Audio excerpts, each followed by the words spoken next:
Good morning students, welcome to Ojaank IAS academy. आज हमारा first session है ज्योग्राफी ऑप्शनल का पेपर 2 का। तो आप सभी जो है, आप सभी का उत्साह जो है वो काफ़ी ज़्यादा होगा कि हम क्या पढ़ेंगे, कैसे पढ़ेंगे। सिलेबस डिस्कशन तो हमारा चल ही रहा है, लेकिन साथ ही साथ आपको ये भी, अभी हमारा सिलेबस डिस्कशन जो है उसमें पेपर 1 के टॉपिक्स ही हम डिस्कस कर रहे हैं। तो पेपर 2 में हम क्या डिस्कस करेंगे, आज फर्स्ट क्लास के अंदर हम क्या क्या चीज़ें देखने वाले हैं, इसको लेकर के आपको काफ़ी ज़्यादा उत्साह होगा। गुड मॉर्निंग अस्मिता, बबलू, प्रतिभा।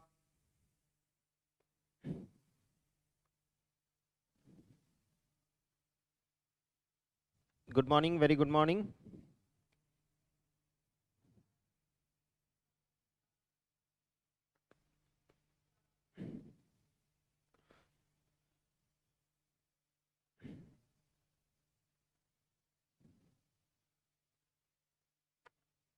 हाँ, अस्मिता सिंह, आपका क्वेश्चन है। बिल्कुल। जो पहले के जो पुराने बच्चे हैं जिन्होंने की रिकॉर्डेड क्लासेस ओजांग सर की ले रखी हैं, वो कोर्स जो है वो 15,000 में अवेलेबल था। अभी जो हमारा कोर्स है वो 20,000 में अवेलेबल है। तो डिफरेंस अमाउंट जो है 5,000 रुपीज़ का, वो अगर आप पे करेंगे तो आप ये क्लासेस जो है वो भी आप ले पाएंगे। वरना उसमें तो आपको रिकॉर्डेड क्लासेस जो है वो सारी मिल ही जाएंगी, वो आपके पास ऑलरेडी है।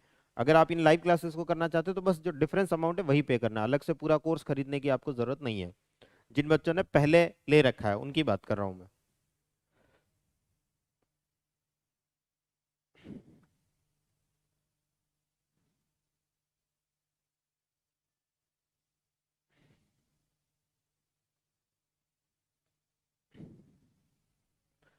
Okay.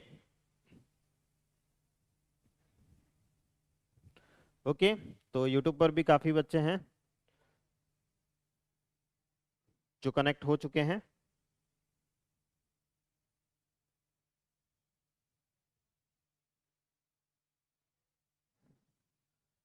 Very good morning all of you.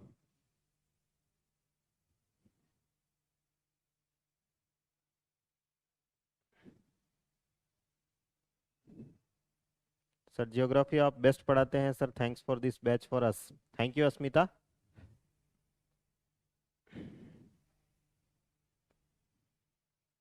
Okay, चलिए। तो बात करते हैं कि जो ज्योग्राफी ऑप्शनल हम ले रहे हैं, देखिए आज का जो सेशन है, फर्स्ट क्लास जो हमारी होने वाली है, उसके अंदर हम डिस्कस करेंगे। पहली चीज तो ट्रेंड एनालिसिस करेंगे कि क्वेश्चंस जो हैं वो किस टाइप के आते हैं, उनकी डिमांड क्या रहती है।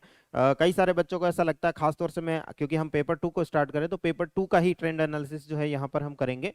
कई सारे बच्चों को ऐसा लगता है कि ऑप्शनल जो है वो एक स्टेटिक पार्ट होता होगा, उसमें कुछ भी डायनेमिक करंट अफेयर से नहीं एसोसिएट होता होगा।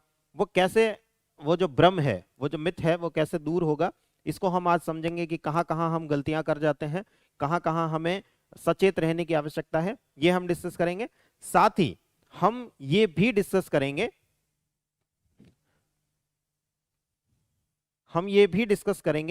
कि किस तरीके से ज्योग्राफी ऑप्शनल हमारे लिए दूसरे सब्जेक्ट्स में भी हेल्प कर जाता है। क्वेश्चन को देख करके आपको साफ साफ दिखेगा कि कैसे कैसे क्वेश्चंस जो हैं, इसी साल का 2022 का जो ज्योग्राफी ऑप्शनल का जो पेपर है उसी को मैं लेकर के डिस्कस करूंगा आपके साथ में, कि कैसे ज्योग्राफी ऑप्शनल में तो वो क्वेश्चंस हमारे सामने है ही, वहां तो हमें अटेम्प्ट करने हैं ही उन क्वेश्चंस को, लेकिन वो कितनी डायमेंशंस के साथ में हमारे जीएस वाले पार्ट में भी इन्वॉल्व होते हैं। यानी कुल मिलाकर के अगर मैं ये कहानी कहूं तो 500 नंबर का ऑप्शनल जो ये हमारा ज्योग्राफी ऑप्शनल होता है, ये सिलेबस के साथ में इतना ओवरलेप होता है कि 800 से 900 नंबर जो है वो हमें टोटल, हमारे जो 1750 मार्क्स हैं उसमें से लगभग 800 से 900 मार्क्स का ये अपने आप में इंपॉर्टेंस जो है वो रखता है। कैसे रखता है अभी हम आगे डिस्कस करने वाले हैं।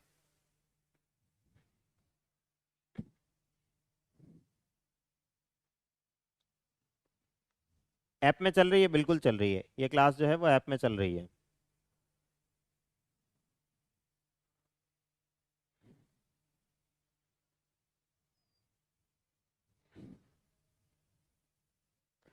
चलिए, तो सीधा पेपर पर चलते हैं। इस साल का जो 2022 का जो ऑप्शनल का पेपर था, ज्योग्राफी ऑप्शनल पेपर 2, जो हमारा इंडियन ज्योग्राफी वाला पार्ट है, उसमें अगर आप देखेंगे तो फर्स्ट क्वेश्चन, जैसा आप जानते हैं, मैंने पहले भी एक पूरा सेशन किया था इसके ऊपर, आपके साथ में डिस्कशन किया था कि पेपर पेपर 2 के अंदर जो दो सेक्शन होते हैं, हर एक पेपर के अंदर दो सेक्शन होते हैं, और सेक्शन ए और सेक्शन बी, इस तरीके से दो सेक्शन में इसको बांटा जाता है। सेक्शन ए का जो पहला क्वेश्चन होता है और सेक्शन बी का जो पहला क्वेश्चन होता है, जो पेपर का 5 नंबर का क्वेश्चन होता है, वो दोनों करने कंपलसरी होते हैं। यहाँ पर भी जो ये पहला क्वेश्चन, फर्स्ट क्वेश्चन आपको दिखाई दे रहा है, ये करना कंपलसरी है। आप इसको छोड़ करके किसी और क्वेश्चन की तरफ नहीं बढ़ सकते, ये क्वेश्चन करना ही करना है। और ये क्वेश्चन जो है वो मैप बेस्ड होता है। देखिए 2 नंबर का क्वेश्चन है और 10 एंट्रीज हैं, 10 जगह जो है वो आपसे पूछी गई है, तो टोटल 20 मार्क्स का ये क्वेश्चन नंबर 1 का ए पार्ट है। ऐसे बी सी डी और भी पार्ट है, बट क्वेश्चन नंबर 1 का ए पार्ट जो है वो अपने आप में 20 नंबर का बहुत सिंपल मार्क्स का, सबसे बड़ी बात यह है कि बहुत सिंपल मार्क्स का ये अपने आप में होता है। ओके, बट मैं इस क्वेश्चन को फिलहाल डिस्कस नहीं कर रहा हूं आज के सेशन में। इस पर्टिकुलर क्वेश्चन को, क्वेश्चन नंबर 1 ए को डिस्कस नहीं कर रहा हूं, क्योंकि कल की क्लास में हम सिर्फ मैपिंग से रिलेटेड बातें ही करेंगे, तो वहां पर हम डिस्कस करेंगे इस चीज को डिटेल में। अभी मैं बढ़ रहा हूं इसके पार्ट 1, क्वेश्चन नंबर 1 के पार्ट बी की तरफ। ये देखिए इस तरीके से मैप दिया होता है हमें, वो सारी एंट्रीज यहां पर करनी होती है। उसके बाद आते हैं question number 1 B. Question number 1 B, आज थियोरेटिकल पार्ट को देखेंगे, कल मैपिंग वाले पार्ट को देखेंगे, तो पहले थियोरेटिकल पार्ट को हम डिस्कस कर लेते हैं।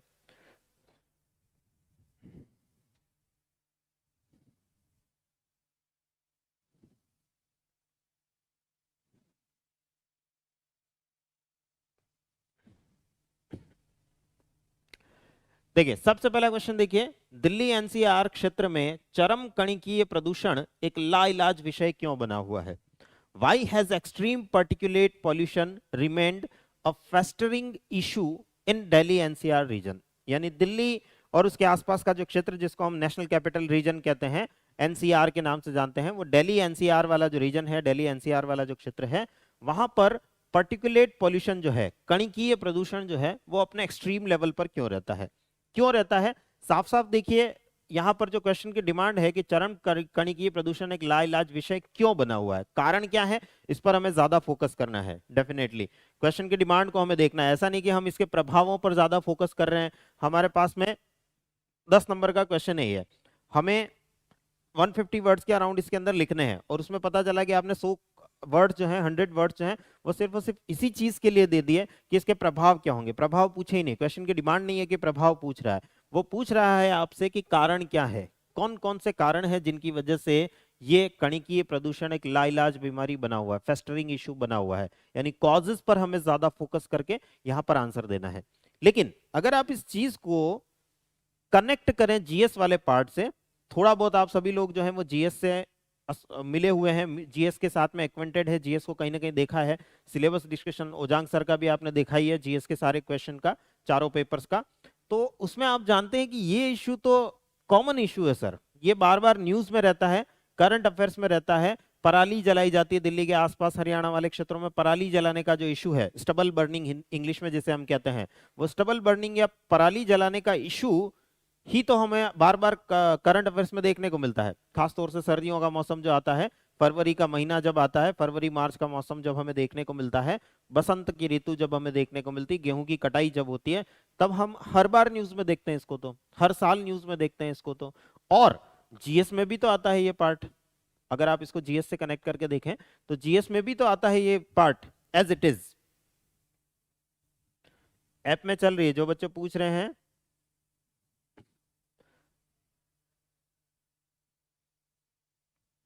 Good morning मोनोटूस day.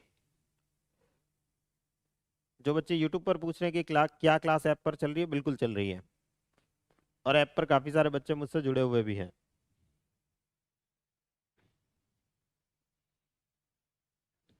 ओके, तो मतलब ये क्वेश्चन अगर हमारे सामने अपीयर हुआ है, ये क्वेश्चन करना कंपलसरी है, आप जानते हैं क्वेश्चन नंबर 1 जो है वो कंपलसरी है, करना है ही, इसका बी सी डी जो भी पार्ट है वो सारे पार्ट हमें करने हैं ही, कंपलसरी है। और कंपल्शन की स्थिति में क्वेश्चन इतना सिंपल है, हमारे सामने जो टॉपिक जो है, जिस टॉपिक पर इन्होंने क्वेश्चन पूछा है, वो इतना सिंपल है कि हम जीएस में भी पढ़ते हैं इसको, करंट अफेयर्स में भी पढ़ते हैं इसको, और यहाँ ऑप्शनल में भी हमारे सामने ये प्रकट हुआ है। कुछ डिफरेंस होगा क्या सर, वहां भी हमें वही लिखना है, यहाँ भी हमें वही लिखना है? नहीं, थोड़ा सा डिफरेंस यहाँ पर आएगा, लेकिन वो डिफरेंस क्या होंगे, हम ऑप्शनल में जब कोई क्वेश्चन हमसे पूछा जाएगा तो हमारी अप्रोच क्या होगी, और वही क्वेश्चन जीएस में पूछा जाएगा तो हमारी अप्रोच क्या होगी, इसको हम थोड़ा आगे डिस्कस करेंगे, जब थोड़े टॉपिक्स पढ़ लेंगे, थोड़े पॉइंट्स पढ़ लेंगे, जब हमें थोड़ा नॉलेज होने लग जाएगा, उसके बाद मैं डिस्कस करूंगा आपके साथ में कि क्या डिफरेंस दोनों को अटेम्प्ट करने में रहेगा।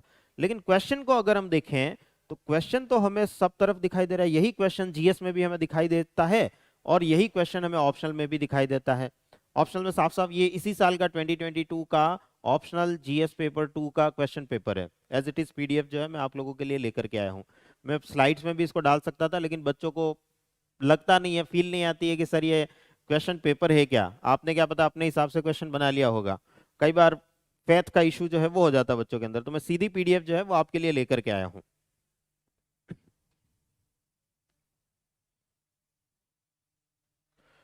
आंसर की स्टार्टिंग डेफिनेशन से कर सकते हैं, बिल्कुल कर सकते हैं, यहाँ पर आंसर की स्टार्टिंग जो है वो कर सकते हैं। मैं आगे सेशंस के अंदर आपके साथ में डिटेल में डिस्कशन करूंगा। अभी हम सिर्फ देख रहे हैं क्वेश्चन को, अभी क्वेश्चन को अप्रोच कैसे करना है ये तो पढ़ने के बाद करेंगे ना, अभी पढ़ा ही नहीं हमने तो कहां से करेंगे। सेकंड क्वेश्चन को देखिए, भारत की भौम्याकृति तथा जलवायु देश की जैव विविधता की व्याख्या कैसे करती है। How do physiography and climate of India explain the biological diversity of the country. यहां पर देखिए, जो सिलेबस डिस्कशन में जब मैं आपके साथ में, जो आपने 2-3 सेशन मेरे साथ में किए हैं यूट्यूब और ऐप दोनों पर, फ्री सेशन जो है वो हुए हैं, उसके अंदर मैंने आपको कहा था कि फिजिकल ज्योग्राफी और बायो जियोग्राफी में क्या रिलेशन होता है, हाइड्रोस्फीयर और बायो जियोग्राफी में क्या रिलेशन होता है, एटमॉस्फेयर और बायो जियोग्राफी में क्या रिलेशन होता है। ये रिलेशन पढ़ने हमारे लिए बहुत इंपॉर्टेंट है। और यहाँ देखिए क्वेश्चन क्या आया है, द फिजियोग्राफी ऑफ इंडिया, यहां पर्टिकुलर क्योंकि इंडियन ज्योग्राफी का पेपर है तो इंडिया के रेस्पेक्ट में पूछा है, the physiography and climate of India explain the biological diversity of the country.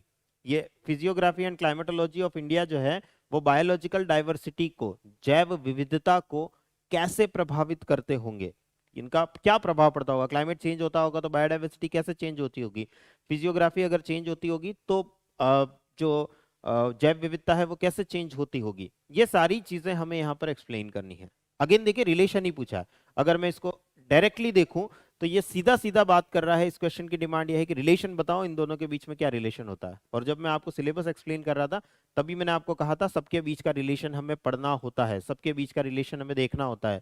हम इवन दैट जब जीएस में पढ़ रहे होते हैं तब भी हम यही कर रहे होते हैं कि हम हिस्ट्री, पॉलिटी, इकोनॉमी, ज्योग्राफी सबको आपस में कंबाइन करके देख रहे होते हैं, सबको एक साथ देखने का नजरिया जो है वही हम डेवलप कर रहे होते हैं। अल्टीमेटली जो यूपीएससी की तैयारी में जो हम पढ़ाई करते हैं, डेफिनेटली नॉलेज तो हमें गेन करना ही है, लेकिन उस नॉलेज को हम कैसे कनेक्ट कर सकते हैं, कनेक्टिंग दी डॉट्स वाली जो चीज है वो भी हमें आनी चाहिए। यूपीएससी की डिमांड हमेशा रहती है, ये डिमांड जीएस में भी रहती है, ये डिमांड ऑप्शनल में भी हमारी हमें देखने को मिलती है। और यहां अगर आप इस क्वेश्चन को देखेंगे, एक चीज जो मैं और यहां दिखाना चाहता हूं, हिंदी मीडियम वालों के लिए देखिए एक नया शब्द आ गया है, भौम्याकृति, जो जनरली बच्चे नहीं देखते हैं। जनरली हम इसको भू आकृति ऐसा शब्द जो है वो हिंदी में देखते हैं, लेकिन यहां पर देखिए थोड़ा सा वर्ड को चेंज करते हुए भौम्याकृति नाम जो है वो दे दिया है। तो इसलिए मैं हिंदी वालों को हमेशा कहता हूं कि इंग्लिश के वर्ड को साथ में लिखते हुए चलें। जब भी आप हिंदी में नोट्स बना रहे हैं, हिंदी में पढ़ रहे हैं, तो जो भी वर्ड आपने पढ़ा है उसकी इंग्लिश टर्म जो है वो आपको एटलीस्ट पता होनी चाहिए। टेक्निकल चीजों की, टेक्निकल पार्ट, जैसे हम फिजियोग्राफी पढ़ रहे हैं तो फिजियोग्राफी को हिंदी में भू आकृति कहते हैं, साथ ही हमें इंग्लिश में भी पता होना चाहिए कि उसको फिजियोग्राफी कहते हैं। क्योंकि आप भौम्याकृति शब्द को सुन करके कंफ्यूज हो सकते हो कि ये क्या नया शब्द आ गया, ऐसा तो हमने कहीं सिलेबस में देखा ही नहीं था। हमने इतनी सारी ऑप्शनल पढ़ लिया, हमने इतनी सारी ज्योग्राफी पढ़ ली, पिछले 1 साल से ज्योग्राफी पढ़ रहे थे, 4 साल से ज्योग्राफी पढ़ रहे थे, ये शब्द तो हमने पहली बार देखा, ये आउट ऑफ सिलेबस आ गया। कुछ आउट ऑफ सिलेबस नहीं है, हिंदी ट्रांसलेशन जो हुआ है वो थोड़ा ऐसा ही होता है यूपीएससी के ट्रेंड में, आप जानते हैं स्पेशली ऑप्शनल की दुनिया में ऐसा होता ही होता है। पेपर इंग्लिश में बनता है और फिर उसको हिंदी ट्रांसलेट किया जाता है, तो गड़बड़ियां थोड़ी हमें देखने को मिलती है, थोड़े टफ वर्ड जो हैं या डिफरेंट वर्ड जो हैं वो देखने को मिल जाते हैं। तो इंग्लिश टर्म हमेशा याद रखना है, जीएस में भी करना है ऐसा और ऑप्शनल में भी करना है ऐसा।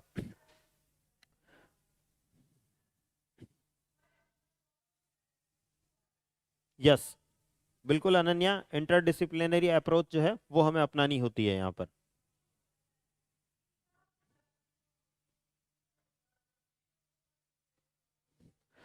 ओके, और ये क्वेश्चन को अगर आप देखें तो देखिए फिजियोग्राफी और क्लाइमेट का बायोडाइवर्सिटी पर क्या इंपैक्ट होगा। सिंपल सा क्वेश्चन जीएस का भी है ये, ऐसा कई बार हुआ है, आपको मैं ये बात बता दूं, ऐसा कई बार हुआ है कि ज्योग्राफी ऑप्शनल में आए हुए क्वेश्चन ज्योग्राफी जीएस वाले पार्ट में देखे गए हैं। और कई बार ज्योग्राफी जीएस वाले पार्ट में देखे आए हुए क्वेश्चन ज्योग्राफी ऑप्शनल के अंदर देखे गए हैं। यानी अगर आप दोनों के बीच में जो रिलेशन है ऑप्शनल और जीएस के बीच में देखें तो कोई बहुत ज्यादा अंतर नहीं देखने को मिलता क्वेश्चंस के मामले में। डेफिनेटली आंसर लिखने की अप्रोच थोड़ी अलग होगी, लेकिन थोड़ी ही अलग होगी। ऐसा नहीं है कि हम कुछ अलग ही लिख देंगे, इधर कुछ अलग ही लिख देंगे उधर कुछ अलग ही लिख देंगे, ऐसा नहीं होगा। थोड़ी बहुत अप्रोच जो है वो हमारी बदलेगी, लिखने का तरीका यहाँ ऑप्शनल में थोड़ा अलग होगा, जीएस में थोड़ा अलग होगा। लेकिन इसका मतलब ये नहीं है कि बिल्कुल ही हम यहाँ तो हिस्ट्री लिख देंगे और वहां पॉलिटी लिख देंगे, ये नहीं होगा। डेफिनेटली ये पार्ट जो है वो हमें जीएस में भी देखने को मिले हैं। अगर आप प्रीवियस ईयर के सारे क्वेश्चन देखें, आज से 25 साल 30 साल पुराने सारे क्वेश्चन देखें, तो ये क्वेश्चन आपको सीधा सीधा जीएस में आया हुआ दिख जाएगा कि क्या रिलेशन होता है क्लाइमेट और बायोडायवर्सिटी के बीच में या फिजिकल ज्योग्राफी और बायोडायवर्सिटी के बीच में। सीधा क्वेश्चन। यानी अगर आप कुल मिलाकर के जो मैं बात कह रहा हूं कि ज्योग्राफी ऑप्शनल लेने का कितना बड़ा फायदा है कि ऑप्शनल के 500 नंबर तो हमारे सिक्योर है ही, 500 नंबर का तो हम यहां पर करके आएंगे ही। हाँ डेफिनेटली 500 में से 500 नहीं आएंगे, वो एक अलग चीज है, बट 500 नंबर का अटेम्प्ट जो है वो यहां पर हम कर पाएंगे। साथ ही जो जीएस वाला पार्ट है उसके अंदर हम 300 टू 400 मार्क्स का अटेम्प्ट कर पाएंगे। अगर हम पर्सनालिटी टेस्ट जिसको हम इंटरव्यू कहते हैं, उस इंटरव्यू और जीएस के बाकी चारों पेपर जो है उनको मिलाएं तो हम कहीं ना कहीं 300 से 400 मार्क्स जो है वो ज्यादा एडिशनल ऑप्शनल पढ़ने की वजह से हमें उसकी फायदा जो है वो हमें देखने को मिलता है। यानी बहुत फायदे वाला सौदा है। 1750 में से अगर 800 नंबर कोई एक सब्जेक्ट दिला रहा है तो उसे लेने में कितना बड़ा फायदा है। मतलब आपने अगर ज्योग्राफी ऑप्शनल चूज किया है तो आप कितने बड़े फायदे में हो, ये मैं आज के सेशन में आपको दिखाने जा रहा हूं। और कैसे क्वेश्चन आते हैं वो भी डेफिनेटली हम आज देखने जा रहे हैं। नेक्स्ट अगर हम देखें, अगला क्वेश्चन जो है वो 1D है, यानी 1 का ही पार्ट है, 1 क्वेश्चन हमें करना ही है, फर्स्ट क्वेश्चन हमें करना ही है, कंपलसरी है, और उसी का D पार्ट है, यानी ये भी करना कंपलसरी है। मरुस्थलीकरण की प्रक्रिया मृदा जल शुष्कन तथा मृदा ह्रास को प्रेरित करती है, स्पष्ट कीजिए। The process of desertification leads to soil desiccation and soil loss, explain. हमें ये बताना है कि मरुस्थलीकरण जो हो रहा है, डेजर्टिफिकेशन जो हो रहा है, डेजर्ट्स जो बढ़ रहे हैं, मरुस्थल जो बढ़ रहे हैं, उनमें एक तो मृदा का जो जल है वो सूख रहा है, मिट्टी के अंदर जो मॉइस्चर होती है, जो नमी होती है, वो कम होती जा रही है, मॉइस्चर कंटेंट आर्द्रता उसकी कम होती जा रही है। क्यों हो रही है, कारण स्पष्ट कीजिए। देखिए स्पष्ट कीजिए, आगे क्वेश्चन की डिमांड ये है, क्यों हो रही है, बताइए क्यों हो रही है ऐसी। और मृदा ह्रास, जो सॉइल लॉस है, मृदा की हानि जो हो रही है हमें, वो भी इसकी वजह से हमें देखने को मिल रही है। तो क्या कारण होंगे ऐसे जिनकी वजह से ऐसा हो रहा होगा। डेफिनेटली डिजर्टिफिकेशन होता है तो हम जानते हैं कि रेनफॉल जो है वो कम हो जाता है, रेनफॉल कम हो जाता है तो पानी का इवेपोरेशन की रेट जो है वो बढ़ जाती है, पानी का इवेपोरेशन बढ़ जाएगा तो मिट्टी जो है वो सूखी हो जाएगी, उसके अंदर जो ह्यूमिडिटी की मात्रा है वो कम होती चली जाएगी। अगर वो कम होती चली जाएगी तो डेफिनेटली हमें हवा के द्वारा डिफरेंट जो इरोजन मेथड है, हमारे इरोजन करने वाले जो एजेंट्स हैं, उन इरोजन करने वाले एजेंट्स की वजह से हमें सॉइल का लॉस देखने को मिलेगा। यही सारी प्रोसेस जो है वो हमें एक्सप्लेन करनी है। 10 नंबर का क्वेश्चन है, 150 मार्क्स के अराउंड हमें लिखना है। तो सिंपल सा क्वेश्चन है, और यही अगर आप देखें तो जीएस में भी यही पार्ट तो हमें कवर करना होता है। जीएस में भी तो हम यही पढ़ रहे होते हैं कि डेजर्टिफिकेशन जो है उसकी वजह से सॉइल का लॉस कैसे होगा, मृदा की हानि जो है वो कैसे होगी। दोनों में सेम चीज जो है वो आपको देखने को मिल रही है। हाँ मैं बार बार कह रहा हूं, क्वेश्चन को अटेम्प्ट करने की अप्रोच डिफरेंट होगी। यहाँ क्वेश्चन ऑप्शनल में आया है, इसको हम अप्रोच किसी और ढंग से करेंगे, और जीएस में है यही क्वेश्चन तो अप्रोच हम किसी और ढंग से करेंगे, लेकिन क्वेश्चन एक ही है। एक ही चीज जो है वो हमें दोनों तरफ पूछी जा चुकी है, उधर ज्योग्राफी ऑप्शनल में और इधर जीएस के अंदर, दोनों तरफ हमसे पूछी जा सकती है और जा गई है, पूछी गई है। अगर आप प्रीवियस ईयर के क्वेश्चन देखें तो यही सारे क्वेश्चन आपको प्रीवियस ईयर के क्वेश्चंस जीएस में भी देखने को मिल जाएंगे।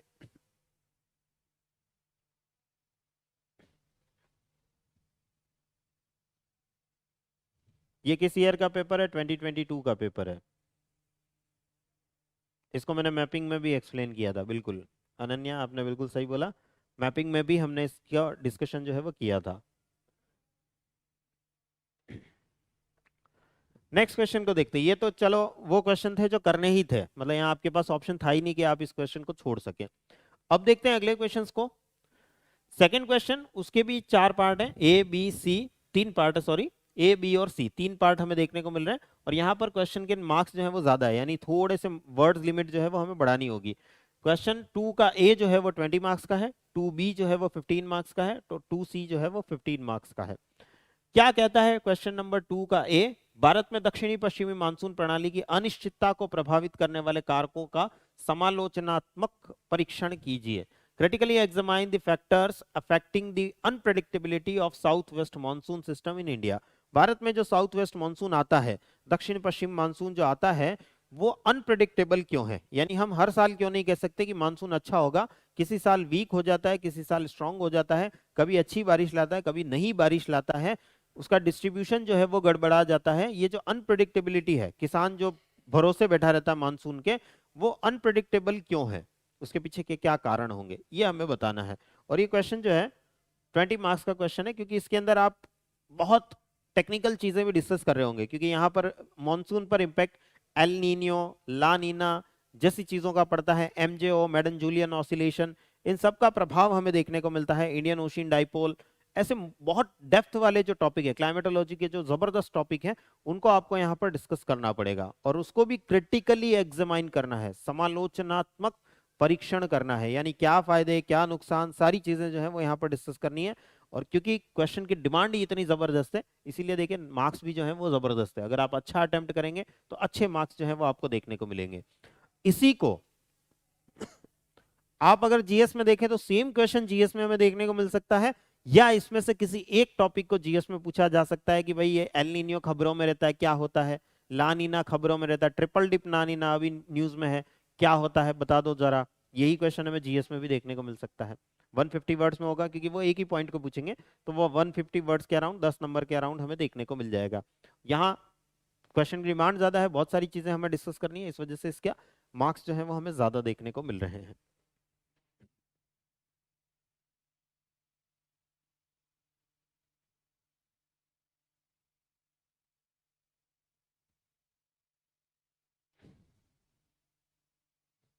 राइट, नेक्स्ट क्वेश्चन को देखें। भारत की प्रायद्वीपीय स्थिति गैर पारंपरिक ऊर्जा संसाधनों के दोहन के लिए अवसर प्रदान करती है, उदाहरण सहित विवेचना कीजिए। The peninsular location of India provides scope for harnessing non-conventional energy resources. Discuss with example. जो peninsular India वाला जो पार्ट है, प्रायद्वीपीय भारत वाला जो भाग है, वो किस तरीके से नॉन कन्वेंशनल एनर्जी रिसोर्सेज के लिए यूजफुल हो सकता है, जो हमारे गैर पारंपरिक ऊर्जा संसाधन है उनका दोहन करने में किस प्रकार से हमारे लिए हेल्पफुल हो सकता है, ये हमें डिस्कस करना है यहाँ पर। ये इसका आंसर जो है वो हमें देना है। यहाँ पर थोड़ा सा जो है क्वेश्चन को टफ बनाने की कोशिश की गई है कि आप दो तीन पॉइंट को एक साथ कंबाइन कर सकें। इंडिया का जो जनरल फिजियोग्राफी है उसके अंदर हम पेनिनसुलर इंडिया को देखते हैं, प्रायद्वीपीय भारत को देखते हैं, फिर हम नॉन कन्वेंशनल जो एनर्जी रिसोर्सेज होते हैं उनकी बात करें तो कैसे एक्सेस जो है वो हमारे लिए ईजी हो जाती है, कैसे वहां तक पहुंच जो है वो हमारे लिए आसान हो जाती है। ये क्वेश्चन की डिमांड है, मतलब कुछ चीजों को आपको जोड़ करके अपना दिमाग लगा करके, जिसको हम कहते हैं क्रिटिकल थिंकिंग, वो क्रिटिकल थिंकिंग अगर आपकी है अच्छी तो आप इस क्वेश्चन को अटेम्प्ट कर पाएंगे। अगर आपकी क्रिटिकल थिंकिंग अच्छी नहीं है तो आप क्या सोचेंगे, ये क्वेश्चन स्किप करते हैं, अगले क्वेश्चन पर चलते हैं। लेकिन अगर आप इस क्वेश्चन को अटेम्प्ट करेंगे तो मार्क्स देखिए अच्छे खासे हैं, 15 नंबर का क्वेश्चन है ये। अगर आप इस क्वेश्चन, आपके अंदर अगर क्रिटिकल थिंकिंग आ गई, क्रिटिकल थिंकिंग आ गई तो आप इस क्वेश्चन को अटेम्प्ट कर पाएंगे। और जब आप अपनी कुछ मौलिक चीजें आंसर के अंदर लिखते हैं तो डेफिनेटली आप सामने वाला जो है वो प्रभावित होता है, जिस क्वेश्चन को, जो क्वेश्चन को चेक कर रहा है, जो व्यक्ति सामने आपकी कॉपी चेक कर रहा है, अगर आप कुछ वास्तव में मौलिक चीजें जो है वहां पर प्रेजेंट कर पाते हैं तो वो आपको अच्छे मार्क्स देंगे। और अच्छे मार्क्स देंगे तो आप ऑप्शनल में क्या ला पाएंगे, अच्छे मार्क्स ला पाएंगे। जैसा कि आप जानते हैं ऑप्शनल ही हमारा सिलेक्शन डिसाइड करेगा या हमारी रैंक डिसाइड करेगा, तो वहां बहुत बड़ा रोल प्ले करते हैं इस टाइप के क्वेश्चन जहां क्रिटिकल थिंकिंग इन्वॉल्व होती है। आप चीजों को साथ में 2 पॉइंट 3 पॉइंट 4 पॉइंट साथ में जोड़ करके, इंटरडिसिप्लिनरी अप्रोच जिसे हम कहते हैं, वो जोड़ करके आप अपने हिसाब से कुछ यहाँ पर लिख पाए। बाकी सब कुछ आप बुक्स में पढ़ लेते हैं, कहीं ना कहीं आर्टिकल्स में पढ़ लेते हैं। ये पर्टिकुलर क्वेश्चन ऐसी डिमांड रखता है कि आप चीजों को जोड़ करके अपने हिसाब से कुछ लिख पाए। और अपने हिसाब से लिखने वाले क्वेश्चन में अगर आप अच्छा लिखते हैं तो बहुत अच्छे नंबर लाते हैं, अच्छा नहीं लिखते तो अच्छे नंबर नहीं आएंगे डेफिनेटली, बट अच्छा लिखते हैं तो बहुत अच्छे नंबर आपको देखने को मिलेंगे। ये ऐसे क्वेश्चन हमें जीएस में देखने को नहीं मिलेंगे, जनरली ऐसे क्वेश्चन जो है जीएस में हमें देखने को नहीं मिलते हैं। तो ये क्वेश्चन जरूर मैं मानता हूं, अभी तक हमने जितने क्वेश्चन देखे उसमें ये क्वेश्चन जरूर हम मान सकते हैं कि जीएस में नहीं आता होगा या नहीं आया है अभी तक। यूपीएससी पूछ सकती है फ्यूचर में, ऐसी कोई बड़ी बात नहीं है, बट फिलहाल अभी तक नहीं देखने को मिले हैं इस टाइप के क्वेश्चन। बट बाकी जितने भी अभी तक हमने डिस्कस किए सब जीएस में आने लायक हैं और आए हैं, प्रीवियस ईयर में आए हैं। नेक्स्ट, भारत के तीव्र विस्तारित नगरीय परिदृश्य में भूजल संदूषण एक प्रमुख जन स्वास्थ्य समस्या बनता प्रतीत होता है, विवेचना कीजिए। Ground water contamination in the fast expanding urban landscape of India appears to have become a major public health issue, discuss. यहां देखिए फिर से पब्लिक इशू जो है, स्वास्थ्य संबंधी मुद्दे जो हैं, जो जीएस में हमारा पार्ट होता है, वो स्वास्थ्य संबंधी मुद्दे में एक खराब पानी जो है वो भी एक इशू होता है, और उसी इशू पर यहाँ पर क्वेश्चन जो है पूछ लिया। बिल्कुल डेफिनेटली जीएस में आ सकता है। जीएस में जो स्वास्थ्य संबंधी इशू होते हैं उसके अंदर हेल्थ रिलेटेड इश्यूज जो होते हैं उसके अंदर ये क्वेश्चन पूछा जा सकता है, और यहां पर भी हमें ये क्वेश्चन जो है वो देखने को मिल रहा है। यानी जीएस और ऑप्शनल के अंदर दोनों में सेम टाइप का क्वेश्चन हमें देखने को मिल रहा है। हाँ, अप्रोच क्वेश्चन का आंसर देने की अलग होगी, लेकिन दोनों में सेम टाइप का क्वेश्चन हमें यहाँ पर देखने को मिल रहा है। अगला क्वेश्चन देखते हैं, क्वेश्चन नंबर 3। उसके भी ए बी सी 3 पार्ट है, और ए पार्ट कहता है भारत में कृषि में संस्थागत तंत्रों में लाए गए अभिनव परिवर्तनों की विवेचना कीजिए, देश की कृषि अर्थव्यवस्था पर इसके प्रभाव का मूल्यांकन कीजिए।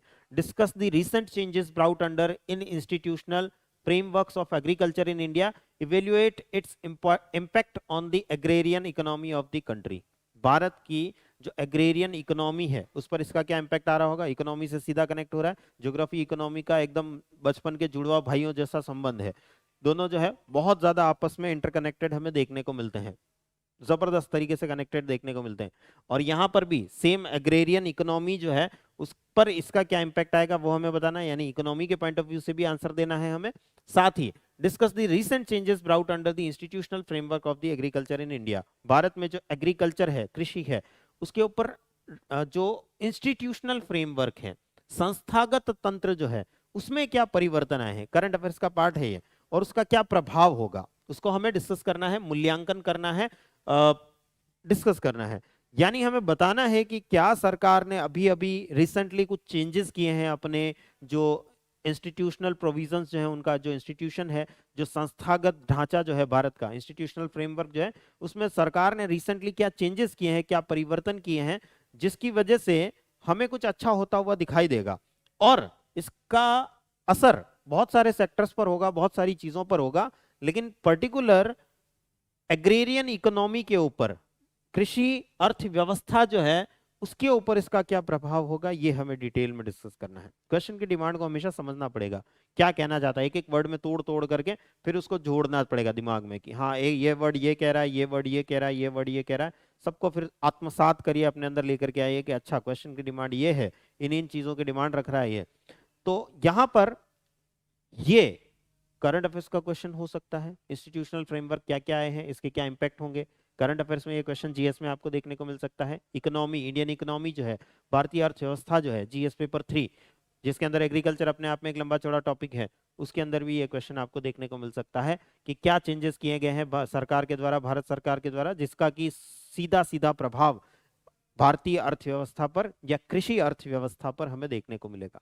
सीधा क्वेश्चन जीएस पेपर 3 के अंदर हमें देखने को मिल सकता है, और पूछे भी गए हैं, पहले पूछे भी गए हैं ऐसे क्वेश्चन, बट रीसेंट डेवलपमेंट क्योंकि करंट अफेयर्स यहाँ पर ऐड हो गया है। जो बच्चे सोचते हैं कि पार्ट तो सर सब कुछ वही होता है, हम एक बार ऑप्शनल पढ़ लेंगे उसके बाद उसमें क्या करंट अफेयर्स ऐड होगा, देखिए करंट अफेयर्स बेस्ड क्वेश्चन हमसे पूछ लिया है।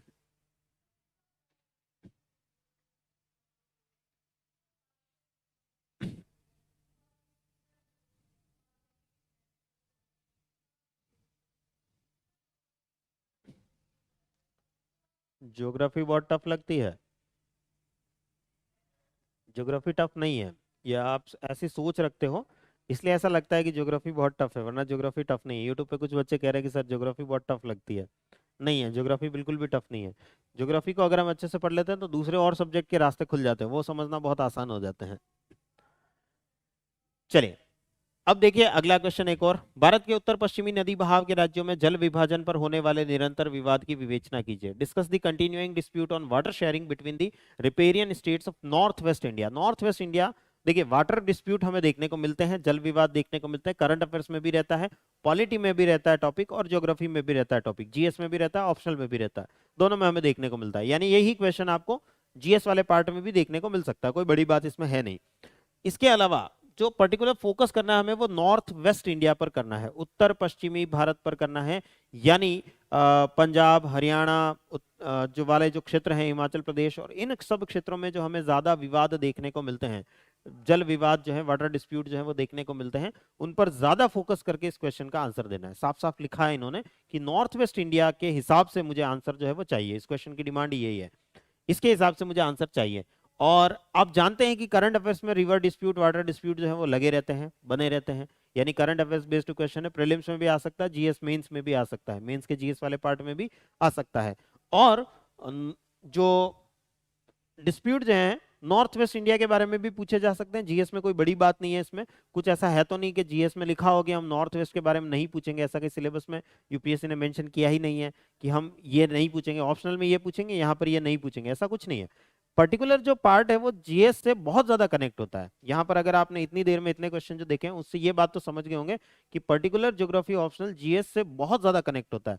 और इसीलिए मैंने आपको जब फर्स्ट डे जब हम ज्योग्राफी ऑप्शनल का सिलेबस डिस्कस कर रहे थे, मैंने कहा था maximum number of aspirants geography optional से होते हैं। सबसे ज्यादा बच्चे जो एग्जाम दे रहे होते हैं यूपीएससी का, अभी पिछले 5 सालों से सबसे ज्यादा बच्चे ज्योग्राफी ऑप्शनल से ही एग्जाम दे रहे हैं। जो ऑप्शनल वो लेकर के चल रहे हैं वो ज्योग्राफी ऑप्शनल ही लेकर चल रहे हैं।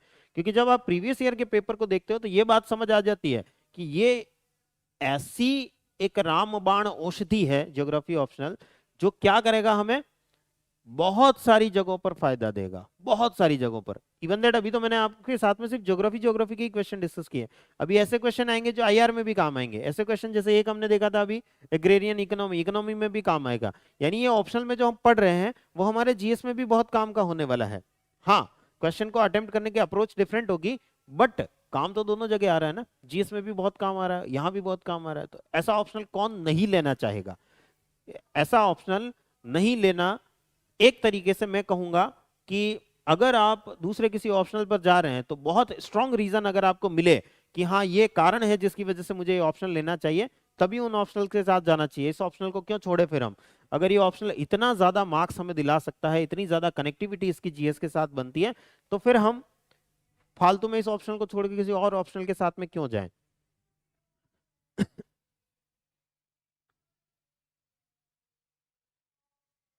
ठीक है, अगला क्वेश्चन देखते हैं। भारत की मृदा संरचना तथा प्रक्रमों का स्पष्ट प्रतिबिंब है, टिप्पणी कीजिए। Soils of India are clear reflections of the structure and process, comment.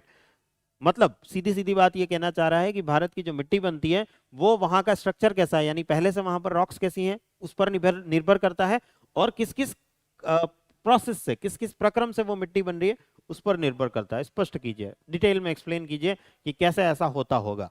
GS वाला पार्ट, अगेन जीएस में हम यही पढ़ते हैं, किसी जगह पर कौन सी मिट्टी हमें देखने को मिल रही होगी, किसी जगह पर अगर वो मिट्टी मिल रही है तो उसके पीछे के क्या कारण होंगे। लेटराइट मिट्टी मिल रही है तो लेटराइट रॉक्स होंगी वहां पर, ब्लैक कॉटन सॉइल मिल रही है तो वहां पर हमें ब्लैक रॉक्स जो हैं, जो कि हमारी बेसाल्टिक रॉक्स होती है, वो हमें देखने को मिल रही होगी।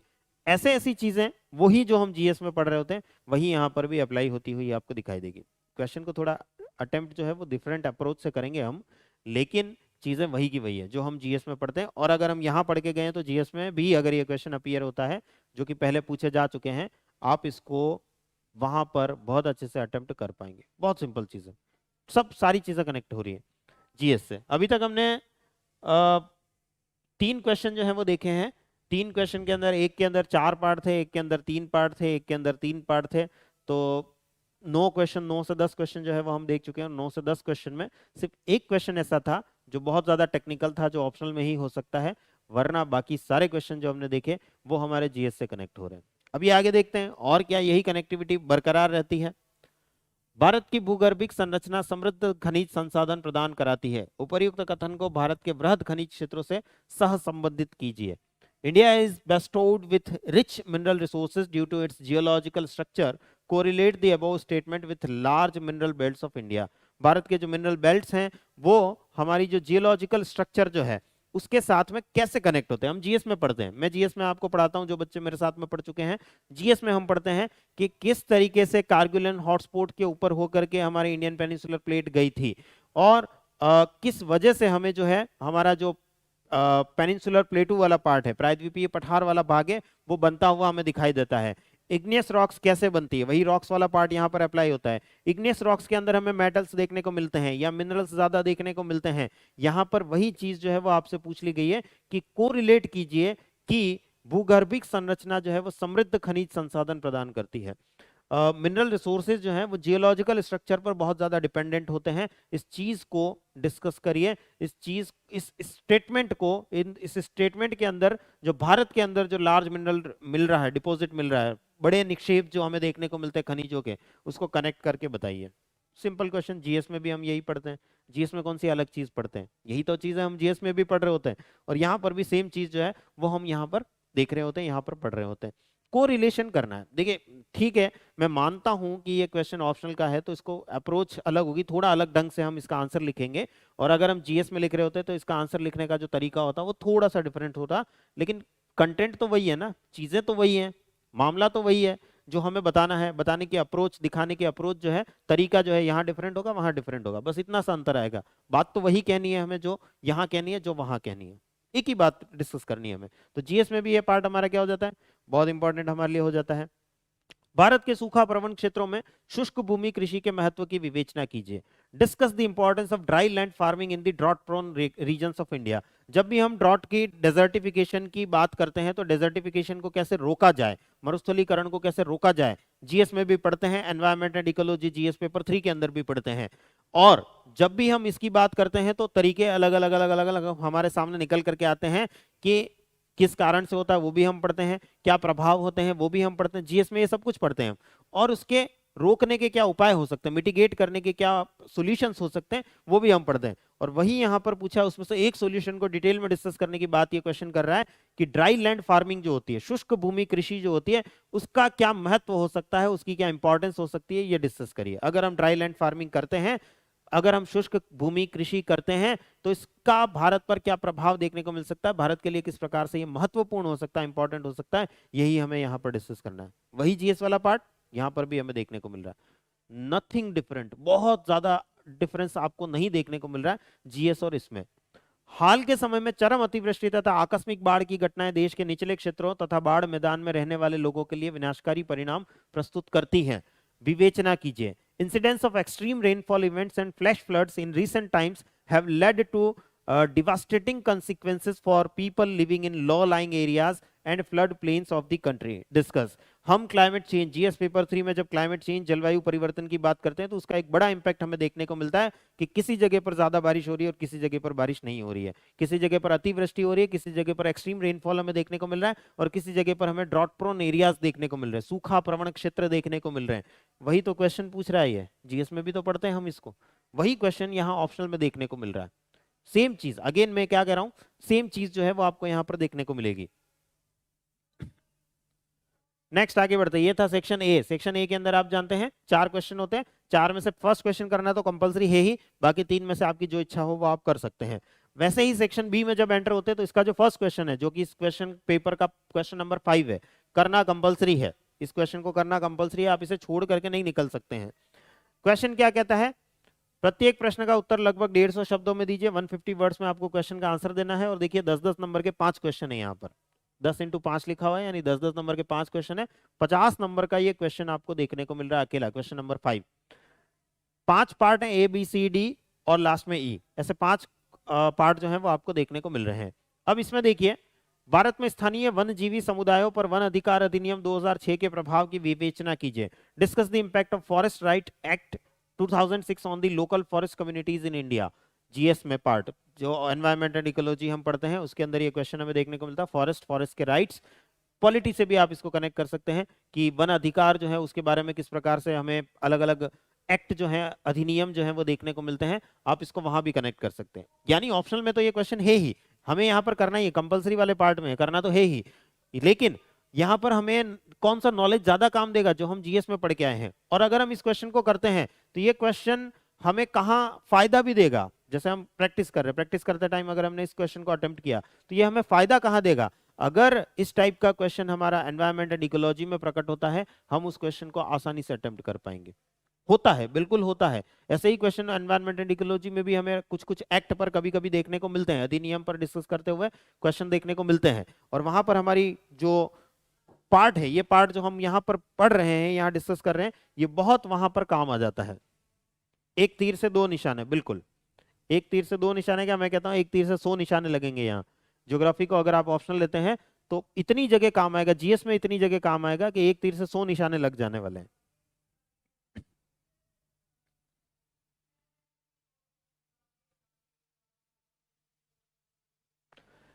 नेक्स्ट क्वेश्चन, क्या पंचायती राज संस्थान भारत में आधारभूत स्तर पर नियोजन में एक भूमिका निभा सकते हैं? यदि हाँ तो कैसे? विवेचना कीजिए। Can the panchayat raj institutions play a role in grass root level planning in India? If yes, discuss how. Paper 2, GS paper 2, polity से पूरा कनेक्ट होता हुआ क्वेश्चन। इवन दैट ऐसे में निबंध में पंचायती राज व्यवस्था पे अगर हमारे सामने आ जाए तो वहां पर भी हम इसको कनेक्ट कर सकते हैं। डेफिनेटली ये बहुत इंपॉर्टेंट सेक्शन हमारे लिए हो जाता है, और हम इसको ज्योग्राफी में भी पढ़ रहे हैं। सबसे बड़ी बात आप देख रहे हैं, ज्योग्राफी ऑप्शनल में है क्वेश्चन, और क्वेश्चन उस सेक्शन में है जहां आप छोड़ करके आगे निकल नहीं सकते हो, करना ही है इस क्वेश्चन को अटेम्प्ट। और यहाँ पर हेल्प हमें कौन करेगा? जो जीएस में पॉलिटी पढ़ी है वो बहुत ज्यादा हेल्प करेगी इस क्वेश्चन को सॉल्व करने में या इस क्वेश्चन का आंसर लिखने में। लेकिन क्या हमें ज्योग्राफी ऑप्शनल हेल्प नहीं करेगा? बिल्कुल करेगा। ज्योग्राफी ऑप्शनल में ये सब कुछ आता है। पॉलिटिकल ज्योग्राफी, अगर आप सिलेबस को देखेंगे, पॉलिटिकल ज्योग्राफी, राजनीतिक भूगोल अपने आप में सिलेबस का एक पार्ट है। ज्योग्राफी जो है, जैसा मैं आपको कहता हूं, बहुत वास्ट सब्जेक्ट है, अपने आप में बहुत वास्ट सब्जेक्ट है, और उस वास्टनेस के अंदर देखिए पॉलिटी का पार्ट भी आपको देखने को मिल रहा है। जीएस पेपर 2 का पार्ट जो है वो भी आपको यहाँ पर देखने को मिल रहा है। नेक्स्ट क्वेश्चन, देश के बाह्य व्यापार में भारत के पश्चिमी तट पर स्थित नवीन बंदरगाहों के महत्व की विवेचना कीजिए। Discuss the significance of new ports on the western coast of India on the external trade of the country. Trade की बात हो रही, व्यापार की बात हो रही, थोड़ा इकोनॉमी से कनेक्ट होता है, हालांकि ज्यादा पार्ट ये ज्योग्राफी का ही है, क्योंकि बात पोर्ट की हो रही है, और पोर्ट जो है मेन पार्ट ज्योग्राफी के अंदर का ही होता है। जीएस में बात कर रहा हूँ, जीएस में ये ज्योग्राफी के अंदर हम इसको डिस्कस कर रहे होते हैं। लेकिन एट द सेम टाइम देखिए बात की गई है कि सिग्निफिकेंस बताइए, नए पोर्ट जो बने हैं वेस्टर्न कोस्ट पर, पश्चिमी तट पर नए पोर्ट जो बने हैं, नए बंदरगाह जो बने हैं, उनका क्या प्रभाव, उनका क्या महत्व हमारे बाह्य व्यापार में, एक्सटर्नल ट्रेड में आ सकता है। यानी करंट अफेयर्स से भी ऐड हो रहा है। जो बच्चे ये सोचते हैं कि ऑप्शनल में कुछ करंट अफेयर्स नहीं होता, करंट अफेयर्स का कोई रोल नहीं होता, उनका ये मिथ यहां से दूर हो जाएगा कि करंट अफेयर्स भी एसोसिएट होता है, ऑप्शनल में भी एसोसिएट होता है, हर ऑप्शनल में होता है। आप ऐसा नहीं सोच सकते कि सिर्फ ज्योग्राफी में ही होता होगा। आप सोचोगे कि कोई ऐसे ऑप्शनल में चले जाए जहां नहीं होता होगा, लगभग हर ऑप्शनल में होता है। लैंग्वेज वाले जो ऑप्शनल होते हैं उनमें थोड़ा कम होता है, लेकिन ऐसा नहीं है कि वहां नहीं होता है। अगर कोई बुक चर्चा में रह गई, करंट अफेयर्स में रह गई, तो डेफिनेटली उस पर क्वेश्चन हमें मेंस में देखने को मिल सकता है, उसकी चर्चा हो सकती है, वहां पर ऑप्शनल में हो सकती है। उसके बाद देखिए, भारत के अनेक राज्यों में प्रतिस्थापन स्तर के नीचे के कुल प्रजनन दर में पतन भविष्य में कैसे देश की जनसंख्या संरचना को प्रभावित कर सकता है? How would decline in total fertility rate below the replacement level in many states of India affect the future population structure of the country? जननांकिकी जिसे हम कहते हैं, डेमोग्राफी जिसे हम कहते हैं, वहां से आया हुआ क्वेश्चन है हमारे पास में। जो डेमोग्राफी इंडिया की होती है, कहां पर हमें बर्थ रेट, डेथ रेट ज्यादा देखने को मिलेगी तो उसके क्या इंपैक्ट होंगे, यहाँ पर वही टाइप का क्वेश्चन जो है वो हमें देखने को यहाँ पर मिल रहा है। टोटल फर्टिलिटी रेट जो है, कुल प्रजनन दर जो है, वो अगर रिप्लेसमेंट लेवल से नीचे रहती है, कम रहती है, तो उसका क्या इंपैक्ट हमें देखने को मिलेगा। भारत के अंदर बहुत सारी जगहों पर ऐसी स्थिति देखने को मिलती है, और इसका क्या प्रभाव होता है ये हमें देखने को, यहाँ क्वेश्चन जो है वो देखने को मिल रहा है। ये क्वेश्चन थोड़ा सा टेक्निकल क्वेश्चन है, जो पर्टिकुलर इन डेप्थ ज्योग्राफी के अंदर जाता है। इसका जीएस में आने के चांस जो है वो थोड़े कम रहते हैं, लेकिन ऐसा नहीं है कि नहीं आ सकता, बिल्कुल आ सकता है, बट जीएस में जाने के चांस कम रहते हैं। ऑप्शनल में इस टाइप के क्वेश्चन जो है वो कभी कभी हमें देखने को मिलते हैं, और ये उसी टाइप का थोड़ा क्वेश्चन जो है वो देखने को हमें मिल रहा है। अगले क्वेश्चन पर चलें। काला पानी विवाद से भारत नेपाल की अंतरराष्ट्रीय सीमा पर एक नया मोर्चा खुल गया है, स्पष्ट कीजिए। काला पानी dispute has opened a new front on India Nepal international border, explain. GS paper 2 international relation, अंतरराष्ट्रीय संबंध। अंतरराष्ट्रीय संबंध में ऐसे ही क्वेश्चन हमें हमारे सामने प्रकट होते हुए दिखाई देते हैं। यहां पर भी नेपाल, भारत नेपाल बॉर्डर जो है, वहां पर काला पानी सुस्ता वाला जो रीजन है, उसके बारे में क्वेश्चन हमसे पूछ लिया गया है कि काला पानी डिस्प्यूट जो है उसने इंडिया नेपाल इंटरनेशनल बॉर्डर जो है, भारत और नेपाल का जो अंतरराष्ट्रीय सीमा है, उस के ऊपर एक नया मोर्चा खोल दिया, एक नया फ्रंट खोल दिया है। इस चीज को हमें एक्सप्लेन करना है, इस चीज को हमें स्पष्ट करना है। बहुत सिंपल सा आईआर में पूछा जाने वाला क्वेश्चन यहां पर भी हमें देखने को मिल रहा है। यानी ये पार्ट किससे कनेक्ट हो रहा है? आईआर जीएस पेपर 2 से भी डेफिनेटली कनेक्ट होता हुआ हमें दिखाई दे रहा है। नेक्स्ट क्वेश्चन, ये तो हुआ है हमारे 5 नंबर क्वेश्चन के 5 पार्ट जो थे, वो पांचों पार्ट 10-10 नंबर के सारे पार्ट थे। 150 वर्ड्स में हमें इनके आंसर देने थे और ये कंपलसरी थे, सब करने ही थे। इसमें से आप किसी को छोड़ नहीं सकते हैं, ये कंपलसरी है करना। आप इस छोड़े सोचें कि 5वें नंबर क्वेश्चन को छोड़ करके मैं किसी और क्वेश्चन पर चला जाऊं, ऑप्शन है नहीं आपके पास में ये। नेक्स्ट क्वेश्चन, क्वेश्चन नंबर 6, उसका पार्ट ए, भारत जैसे वृहद देशों में प्रदेशों में विकास तथा आय में असमानता क्यों पाई जाती है? अभिनव एडीपी योजना इस विषय का निदान किस प्रकार से करती है? Why do disparities in development and income between regions persist in large countries like India? How does the recent ADP plans address the issue?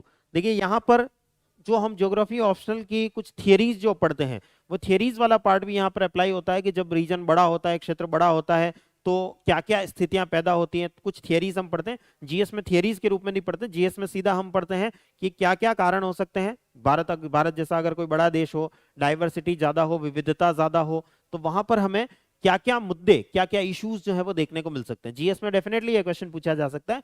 यहाँ पर अप्रोच थोड़ी अलग हो जाएगी, हमें कुछ थियरीज जो है वो यहाँ पर पुट करनी पड़ेगी कि फला व्यक्ति ये कहता है, ये व्यक्ति ये कहता है, ये व्यक्ति ये कहता है, वैसे थियरीज यहाँ पुट करनी पड़ेगी। जीएस में नहीं करनी पड़ेगी, जीएस में सीधे इंपैक्ट दिखाने रहेंगे कि बड़ा क्षेत्र जब होता है तो उसकी वजह से क्या क्या चीजें हमें, प्रभाव जो है वो क्या क्या हमें देखने को मिलते हैं। तो डिस्पैरिटीज किस तरीके से डेवलप होती हैं, असमानता जो है वो किस प्रकार से विकसित होती है, ये हमें बताना होगा इस क्वेश्चन के अंदर।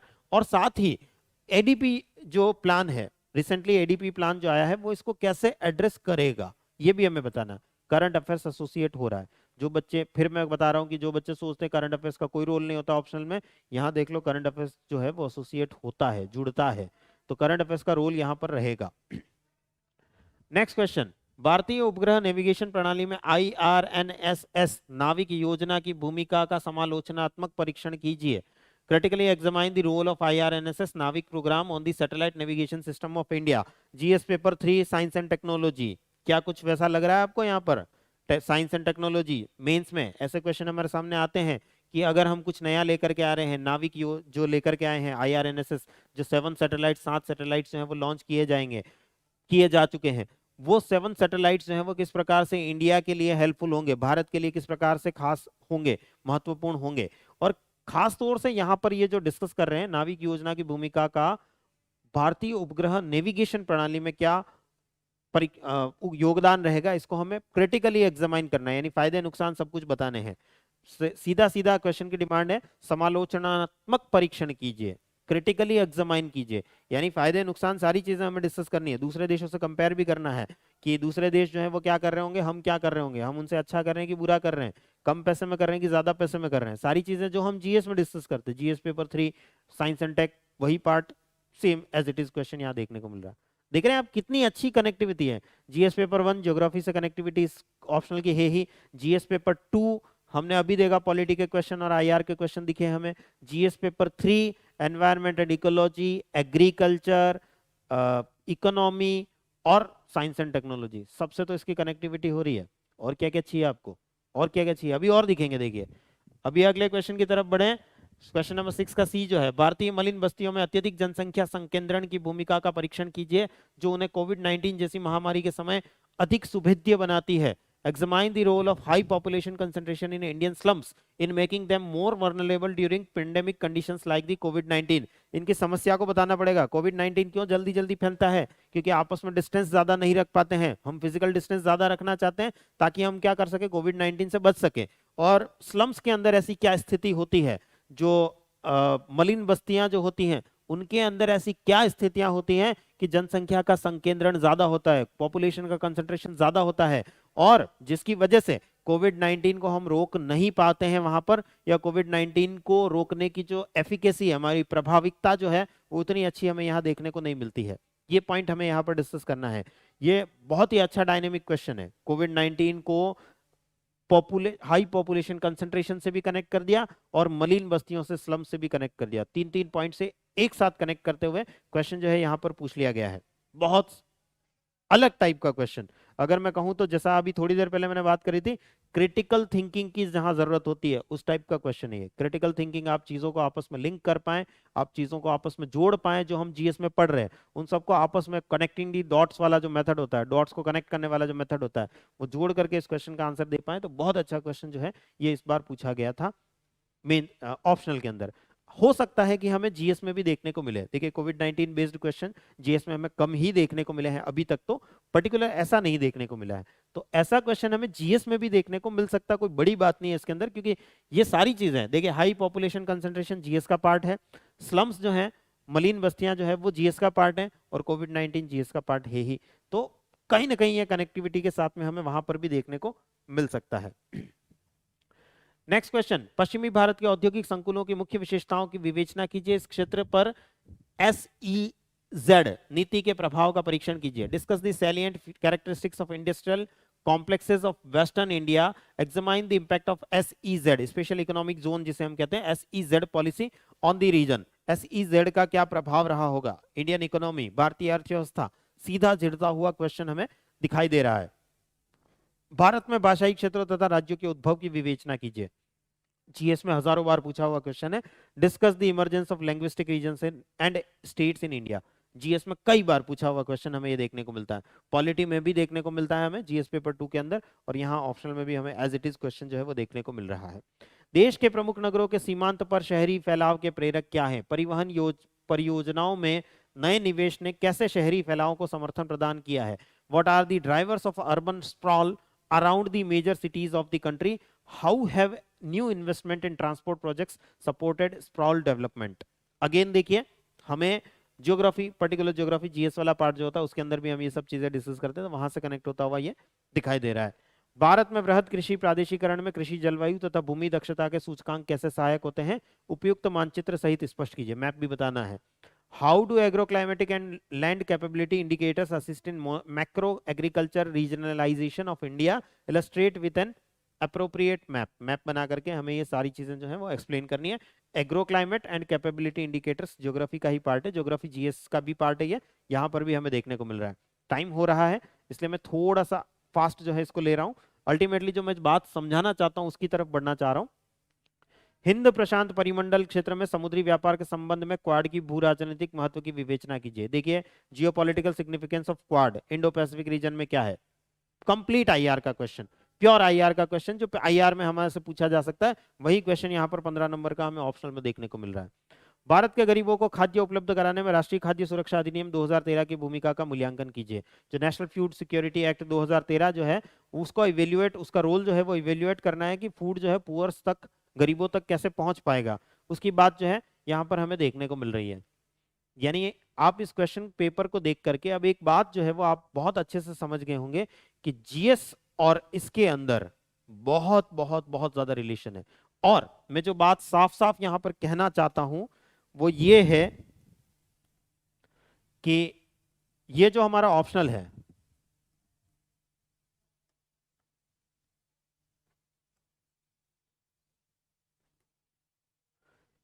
ये हमें 500 मार्क्स का पेपर तो देना ही है, 500 नंबर का पेपर तो हमें ये देना ही है। लेकिन अगर आप इसका अदर एडवांटेज को देखें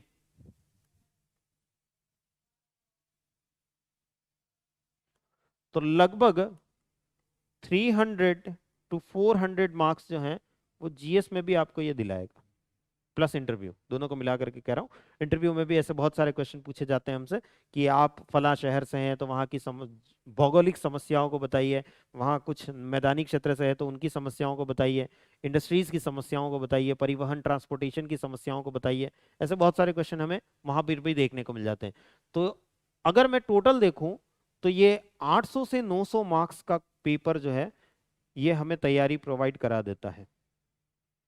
आउट ऑफ, आप जानते हैं अगर मैं सब कुछ लेकर के चलूं, इंटरव्यू को भी लेकर के चलूं, तो 2025 नंबर जो हमारे टोटल होते हैं उसमें से 800 से 900 मार्क्स का अकेला सेक्शन ये अपने आप में बन जाता है। और आप जानते हैं कि टॉपर के कितने मार्क्स आते हैं? जनरली 1000 1050 के आसपास टॉपर्स होते हैं। हाँ मैं मानता हूं कि आप 800-900 मार्क्स नहीं लाएंगे यहाँ पर, डेफिनेटली आप इन 500 में से 250 से 300 के बीच मार्क्स ला पाएंगे। इन जो अदर एडवांटेजेस जो हम बात कर रहे हैं, 300 से 400 नंबर के क्वेश्चन होंगे, बट उस 400 में से 200 नंबर का ही आप अटेम्प्ट कर पाएंगे। नंबर मार्क्स जो आपको मिलेंगे 200 नंबर के ही मिलेंगे। तो अगर हमें 1000 का हमारा टारगेट हो, तो इस 1000 के टारगेट में से अगर हम 250 नंबर भी लाते हैं, एक एवरेज मार्क्स लेके चल रहा हूं मैं, कि 250 नंबर भी यहाँ लाते हैं और 200 नंबर भी यहाँ लाते हैं, 450 मार्क्स का एडवांटेज, यानी मोटा मोटी 45% सिलेबस हमारा अकेला कौन कवर कर रहा होगा, या हमारे जो अंकों में जो योगदान होगा, जो हमारे मार्क्स में जो कंट्रीब्यूशन होगा, उसमें 45% कंट्रीब्यूशन अकेला किसका होगा, 40 से 50% कंट्रीब्यूशन है इस सब्जेक्ट का। ये पर्टिकुलर ज्योग्राफी ऑप्शनल जो सब्जेक्ट है, ये 40 से 50% कंट्रीब्यूशन देने वाला है आपके ओवरऑल यूपीएससी एग्जाम के अंदर। ओवरऑल यूपीएससी एग्जाम जो मैं, जिसके अंदर हम जीएस को भी ले रहे हैं, प्रीलिम्स को भी ले रहे हैं, प्रीलिम्स की मैपिंग को भी ले रहे हैं, मैप बेस्ड क्वेश्चंस को भी ले रहे हैं, प्रीलिम्स के ज्योग्राफी बेस्ड क्वेश्चन, प्रीलिम्स में आजकल हिस्ट्री के ज्योग्राफी बेस्ड क्वेश्चन आ रहे हैं, मैपिंग बेस्ड क्वेश्चन आ रहे हैं, उन सबको इंक्लूड करता हुआ चल रहा हूँ। मेंस का पार्ट पूरा इंक्लूड करके चल रहा हूँ, जीएस के चारों पेपर जो है उनको इंक्लूड करके चल रहा हूँ, ऑप्शनल को, एसए को, सबको इंक्लूड करके चल रहा हूँ। इतना बड़ा रोल अगर कोई ऑप्शनल मेरा प्ले कर सकता है, तो मैं उसके साथ क्यों ना जाऊं, उस ऑप्शनल के साथ में क्यों ना रहूं, उस ऑप्शनल को छोड़ करके किसी और ऑप्शनल के साथ में क्यों जाऊं मैं। सीधी सी बात, अगर मैं आपसे सीधा सीधा क्वेश्चन पूछूं कि इस ऑप्शनल को क्यों छोड़ा जाए, ज्योग्राफी ऑप्शनल को क्यों छोड़ा जाए, तो आपको ऐसा कोई अप्रोप्रिएट रीजन नहीं मिलेगा जो आपको ये आंसर दे दे कि इस ऑप्शनल को मैं इसलिए छोड़ रहा हूं या इसलिए छोड़ रही हूं। लेकिन अगर मैं पूछूं कि इस ऑप्शनल को क्यों लिया जाए, तो ऐसे बहुत सारे कारण आपको मिलेंगे जिसकी वजह से आपको लगेगा कि हाँ, यही तो एक ऑप्शनल है जिसकी हम बचपन से ढूंढ रहे हैं सर। ऐसा कोई चमत्कार हो जाए जो हमें यूपीएससी क्लियर करा दे, जो हमें आईएएस का एग्जाम क्लियर करा दे, वो चमत्कार यही तो हो सकता है जहां आपको 40 से 50% सिलेबस की कवरेज मिल रही हो, ऑप्शनल के साथ, जीएस में भी, प्रीलिम्स में भी, हर जगह पर। अगर किसी जगह चीज का रोल इतना बड़ा है, तो हम उसको छोड़ करके क्यों जाए, किसी और दूसरे ऑप्शनल के साथ क्यों जाए, किसी और दूसरे ऑप्शनल के साथ में इतना ज्यादा अटैचमेंट क्यों दिखाएं, जब ये हमारी नैया पार लगा सकता है अकेला। तो क्यों ना इसके साथ जाएं, क्यों ना इसके अकॉर्डिंगली हम पढ़ाई करें। हाँ, सिलेबस तो सेम है, यहां पर भी जो पढ़ना है वहां जीएस में भी तो पढ़ना है, पढ़ने क्वेश्चन की अप्रोच डिफरेंट होगी नो डाउट, लेकिन पढ़नी तो सेम चीजें हैं। पॉइंट्स जो हमें पढ़ने हैं, जो टॉपिक्स हमें पढ़ने हैं, वो तो सेम चीजें पढ़नी है। तो यहीं पर अगर इतनी अच्छी तैयारी कर लें, इस ऑप्शनल के साथ इतना अच्छा अटैच हो जाएं, हम इतने अच्छे से जुड़ जाएं कुछ दिनों के लिए, यही हमारे भगवान है, इन्हीं की तपस्या करनी है, इन्हीं की साधना करनी है कुछ समय के लिए, अगले कुछ दिनों के लिए, अगर हम इनके साथ में इतना अटैचमेंट दिखा दें इन भगवान के साथ में, कि ये हमारी नैया वैसे ही पार लगा देंगे।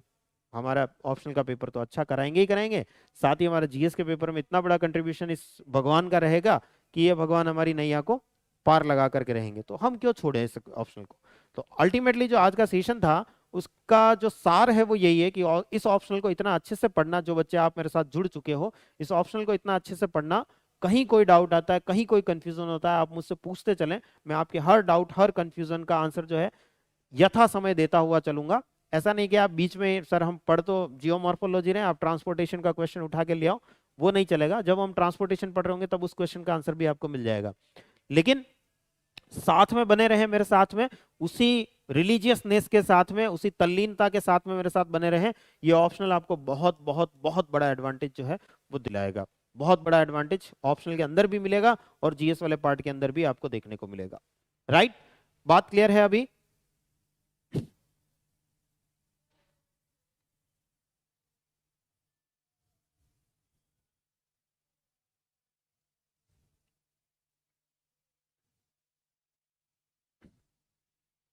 मेरे ख्याल से अब बात क्लियर होगी आप लोगों को।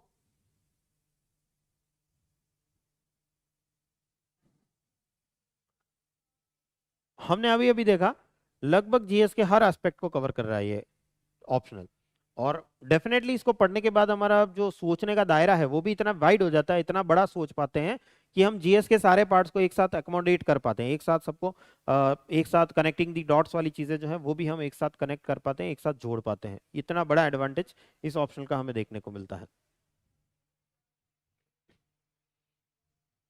Okay okay, very good and thank you. Okay, चलिए, तो अब मैं सेशन को यहीं एंड कर रहा हूं, मिलते हैं अगले सेशन के अंदर। और अगले सेशन के, कल के सेशन के अंदर हम ये देखेंगे कि ये ऑप्शनल लेने का हमारा मैपिंग में क्या एडवांटेज होने वाला है, उसको भी हम कल के सेशन में डिस्कस करेंगे। और थोड़ा प्रीवियस ईयर का एक पेपर तो हमने आज देख ही लिया, 2022 का पेपर तो हमने देख ही लिया, और आपको ये बात भी समझ आ गई कि क्या क्वेश्चन आते हैं, क्वेश्चन की डिमांड क्या होती है, अप्रोच क्या होती है, और हमें मजबूरी में चाहे हम चाहे ना चाहें ये सब चीजें मेंस में भी पढ़नी ही पढ़नी है, जीएस वाले पार्ट में पढ़नी ही पढ़नी, भले आपका ऑप्शनल कुछ भी रहा हो, आप कोई भी दूसरे ऑप्शनल के साथ जा रहे हो। ये इसमें से आज जो हमने क्वेश्चन देखे हैं इसमें से 90% क्वेश्चन वो थे जो आपको जीएस में भी देखने को मिलेंगे मिलेंगे। तो फिर दूसरे ऑप्शनल के साथ क्यों जाना फालतू में, दूसरे ऑप्शनल को और दूसरे टॉपिक को क्यों पढ़ना, ये अगर इतना अच्छा हमारा पार्ट जो है वो कवर कर ही देता है तो वहां भी मन मार के पढ़ना ही है, यहाँ थोड़ा मन लगा के पढ़ ले हम उसको। ओके चलिए, तो मिलते हैं नेक्स्ट क्लास में। नेक्स्ट क्लास के अंदर हम इसका मैपिंग वाला पार्ट जो है उसको भी डिस्कस करेंगे कि कितना मैपिंग में हमारे लिए ये ऑप्शनल हेल्पफुल होने वाला है। थैंक यू एवरीवन, मिलते हैं नेक्स्ट क्लास के अंदर। और जो बच्चे यूट्यूब पर हैं उनको भी थैंक यू, काफी बच्चे जो हैं आपस में चैट में ही लगे हुए हैं, तो वो चैट ही करते रह जाएंगे, जीवन भर बतियाते ही रह जाएंगे, इसके अलावा मुझे लगता नहीं कि जीवन में कुछ हो पाएगा उनका कल्याण। लेकिन जिन बच्चों ने सीरियसली सुना है उनको बहुत ज्यादा गाइडेंस आज के इस सेशन से डेफिनेटली मिला होगा, ऐसी मैं उम्मीद करता हूँ।